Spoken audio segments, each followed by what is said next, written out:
have said this coming month of December, on the 12th, we shall have a People's Assembly that will swear me into office. It took 2 elections, but Uhuru Kenyatta is confirmed once again as Kenya's president. At a lavish inauguration ceremony, he said he wanted to unite the nation. But right now, that seems like quite a challenge. The country is deeply divided. Opposition leader Raila Odinga, who boycotted the last election, says he'll hold his own rival inauguration in December. All the while, tension continues to simmer on the streets. Social media is rife with reports that Kenyan police are suppressing opposition rallies, and it's clear the political crisis is far from over. Well, to discuss this and more, I'm joined from London by Kimani Ichung'wah. He's a member of the Kenyan National Assembly with the ruling Jubilee Party. In Nairobi, Miguna, he's an advocate of the High Court of Kenya and a former advisor to Raila Odinga. And to complete our panel, we have Farah Maalim. He's the former Deputy Speaker of Kenya's Parliament. Gentlemen, I thank you very much for joining us. Miguna, let me begin with you. More than 70 people have been killed so far in election season. This is extremely contested. Raila Odinga might actually have a legal case. He might actually have a political case to make. But is he putting people in harm's way by wanting to have a rival inauguration ceremony, given that so much blood has been shed so far? No, he's not. The people who are responsible for the ongoing ethnic cleansing and genocide against NASA supporters are President Uhuru and William Ruto. We have to be able to name the perpetrators of the crime. Demonstration is allowed under our constitution and the laws. The demonstrators and people who have been going to Raila's functions, firstly, have been unarmed. Many of the people that have been killed, brutally murdered, are children who did not attend any functions. They were killed while playing in their homes. So Raila is not responsible for what is going on.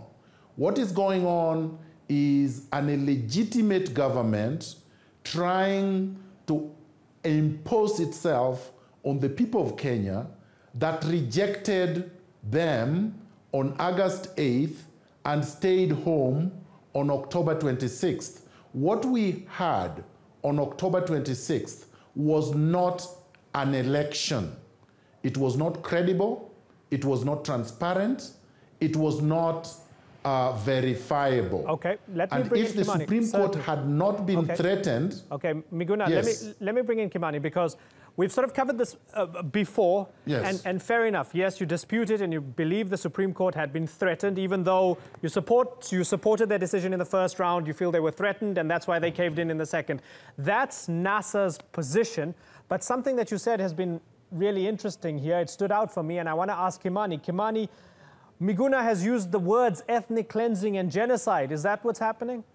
Miguna and his cohorts in the NASA, or the National Resistance Militia that they set up, are desperate for such headline-catching news like ethnic cleansing.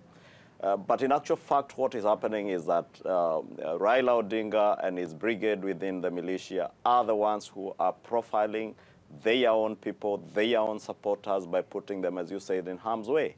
You cannot, by all means, decide to use all extra legal, extra constitutional means to get into power and expect that you will be treated with civility and be accorded the respect that you ought to be accorded as Kimani, a democratic leader who Kimani, believes what does in that democracy. mean? Because certainly, let me ask you what that means, because last week on the show you said that Raila should now be treated as a criminal, right?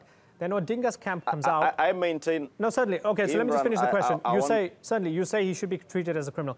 Then his camp comes out and they say 5 of his supporters, including, I think, the driver of his daughter, were killed by police. So people are dying on the streets, and you as a member of the government and the ruling party, you're saying he should be treated as a criminal. It's not hard to see how people would make a leap and say, well, maybe then the government is using the police to target NASA and to target Raila and those around him. You can see that, right? Because you yourself have said he should be treated as a criminal? Let me say this, Imran, and I want to repeat. I did assert last week that indeed Raila Odinga should be treated like any other common criminal who incites people along ethnic lines. The other truth that people may be interested in is that many of these deaths are also not subject to police, what has been sold as police brutality. There are indications now that indeed this militia that Raila Odinga set up might be, and these are issues that are subject to investigations. It is my belief that the police and all other investigative bodies, including human rights activists, will be on this to investigate whether this militia is in actual sense specifically targeting children. Because you may need to ask yourself, what coincidence is it that every time there is a demonstration, even in areas like Pipeline and Bakassi last week, the other day, where the young, unfortunate incident of a 7-year-old boy was shot at a balcony of his house when he was playing. There are indications, there are people who have given testimony that indeed the person who shot this man was an armed civilian who fled off in a motorcycle. Therefore, when I assert that Raila Odinga is leading a group of hoodlums and criminals, it is indeed coming out clearly that they are even targeting. They are so desperate to paint our country as a country that is collapsing. They are desperate to ignite violence across the board. So Miguna says the state is targeting NASA supporters, and especially adding ethnic lines to that with the Luo and so forth. And you're saying they have their own militia. Farah Maalim, what is going on right now? Let me ask you very sort of directly. You're a supporter of the opposition, but at this moment in time, would you accept Uhuru Kenyatta as your president and give him a chance to lead? Abraham, let me tell you what has, I'll answer your question, what has bedeviled our country for the last, since we got independence. There has been contestations of power between, from the beginning, the first president and the first vice president, who are the fathers of Raila and Uhuru Kenyatta. And then, of course, the Moi factor came into it when an alliance was built between two communities, that is the mountain region and the Rift Valley Kalenjins, so as to try and corner power. Now, every politician you see out there, personally, I come from Northeastern Province. I don't need Uhuru, and I don't need the blessings of Raila to become an MP in my constituency. Ours is more akin to the kind of divides and the considerations in Somalia. It's clanism and a few other things, and occasionally it's the same clan in most of these areas, and nobody needs. You can come in with any party as long as you're popular at the individual level. So I think, given that background, I'll probably be one of the very few politicians in this country who can give a very objective analysis of the problems we have now.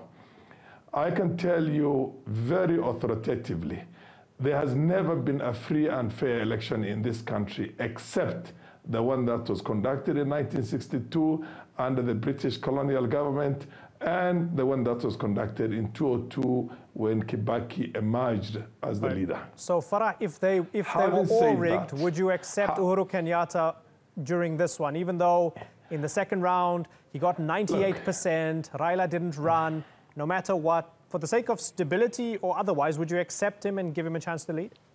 Look, I had said that before. I come from a constituency, I had come from a constituency or a county that bordered Somalia. And I know what it means to have a failed state. And I don't want that to happen to Kenya. Right.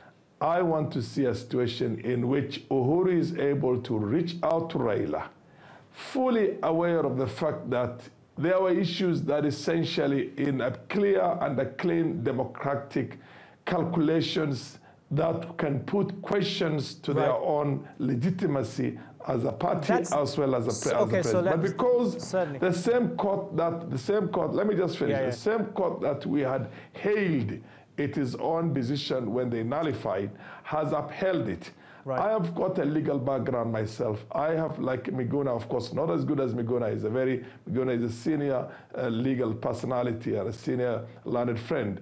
But having said that, I still would think there is a possibility in which Uhuru can play out his term as 5 years, but use this opportunity to reach out and to make sure that we are not going to have any more electoral impunities in this country for forever. Okay. Forever. So in the absence of that, in the absence of that.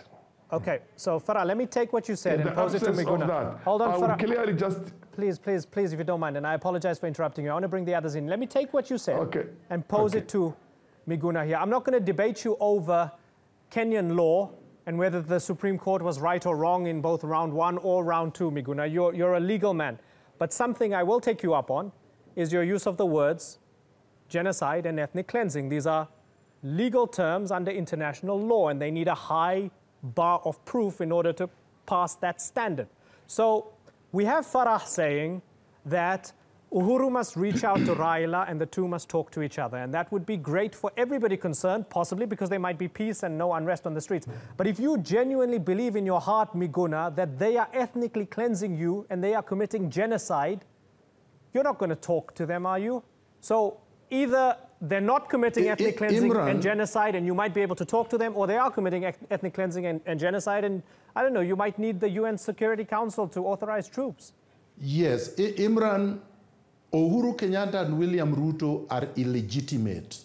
They were not elected by the Kenyan people, and they are perpetrating genocide and ethnic cleansing targeted primarily at the Luos and also NASA supporters. When Raila Odinga arrived from the UK last Friday, he was unarmed. He was accompanied by his daughter and his sister and other aides that he came with. We welcomed him at Jomo Kenyatta International Airport. He was welcomed by hundreds of thousands to almost nearly 1 million of innocent, unarmed civilians. They were mowed down by live bullets. These were targeted killings. They were deliberate, they were calculated, and they killed civilians in cold blood. These are international crimes that must be investigated. These two people are not new to the International Criminal Court. They already faced charges there.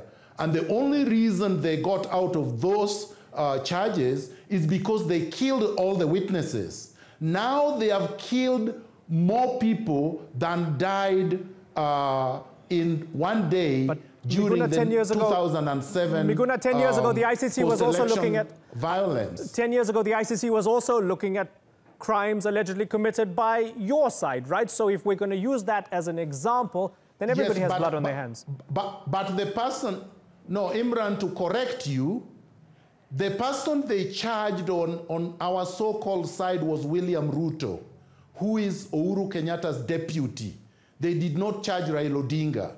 So we have to speak from facts.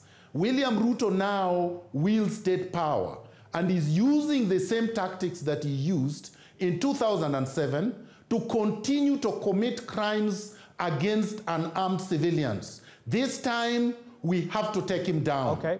We have to take him down legally, and we must take him down politically. Let me ask you, Kimani, and we are serious. we're running out. Okay. We are not recognizing these two illegitimate people. Okay, sorry to interrupt you. Kimani, let me ask you very finally, because we're running out of time, and I apologize. This moves really, really fast. Kimani, will Uhuru Kenyatta reach out? Because he has to. You don't want bloodshed on the streets. You don't want civil war in your country. Will he reach out to Raila and try to find a way out of this so the two men can sit together? Imran, let me say Uhuru Kenyatta, as he alluded to in his speech during his inauguration, he is ready and willing to reach out to as many Kenyans as he can in an effort to unite the country and for us to be focused on nation building. The only thing I do not think, and I would not even imagine Uhuru Kenyatta doing, is to reach out to Raila Odinga in an effort to reward him for using violence against his own people, profiling his own ethnic community, and therefore defeating the very essence of democracy, that all you need to do in a democratic electoral process is to cause violence, for you to be spoken to, for you to have a shared government. If Uhuru Kenyatta is speaking to Raila Odinga in terms of how we move the country forward, that is very welcome. But any talk around sharing of government is unwelcome and should not be entertained. Raila Odinga is somebody, and Miguna has written an entire book, so many chapters, disparaging Raila Odinga for his belief in undemocratic ways of acquiring power, his belief in violence, his belief in profiling people along ethnic lines. Miguna himself has written at length about those issues. Therefore, Raila Odinga should not even be imagining that the world will rally behind him. That is why you saw him the other day in Washington, D.C., disparaging even Western diplomats, saying they have been compromised by the Jubilee administration. And they are only compromised because they do not support his Imran, if I could respond. His vigor in trying to achieve power through violence. Okay, so very finally, Miguna, in 20 seconds, must condemn him and condemn the violence that is perpetuating in our country. Your response to Kimani? Yes, Kimani is completely incorrect. My book was a memoir. It is not about Raila Odinga. And I criticize equally Uhuru Kenyatta and William Ruto and the former president Mwai Kibaki, who stole elections in 2007 and engaged in ethnic cleansing the same way Uhuru Kenyatta and William Ruto are doing. My book was about justice, and I stand for justice now, the same way I stood for justice when I wrote the book. So we've got there your is absolutely no way Kimani Itumba can twist my person who has book. been tweeting, inciting Kenyans against each other, telling them to take up arms. Okay, so gentlemen, if you'll allow me, I want to bring in Farah Maalim very finally. Farah Maalim, please, in 30 seconds, can you wrap us up? Because I'm well over time, but I want to give you an opportunity, Farah Maalim. 30 seconds, please. Let me tell you, we have a history in this country, and that history is if tomorrow Uhuru Kenyatta would say that I am going to reach out to my brother Raila Odinga and I'm going to involve him in a power sharing format, the same Kimani Ichung'wah who is jumping up and down now saying you cannot involve him in a coalition will be out there singing the same thing. Trust Uhuru's intuition in these things. I think he has the country at heart and he wants to unite it. He understands what exactly happens and he's not going to play around with flattery and the kind of stuff. And there's also the issue of 2022, what do you call the succession of 2022? There are too many things that are playing into this that is all based on selfishness. But I have a feeling Uhuru will rise above that and he will come and save this country and unite this country one more time. Gentlemen, I'd love to have... We need to unite. To unite this country. We need to unite this country, and I think Uhuru has the goodwill. He doesn't have to listen to these folks around him who are only worried about their own validation. Farah, I've got to wrap, gentlemen. I thank you very much for joining us, for sharing your opinions. I hope to have you on the program again. Kimani Ichung'wah, Miguna, and Farah Maalim. Thank you, Imran. Thank you very much for your time. Thanks for joining us on the Newsmakers.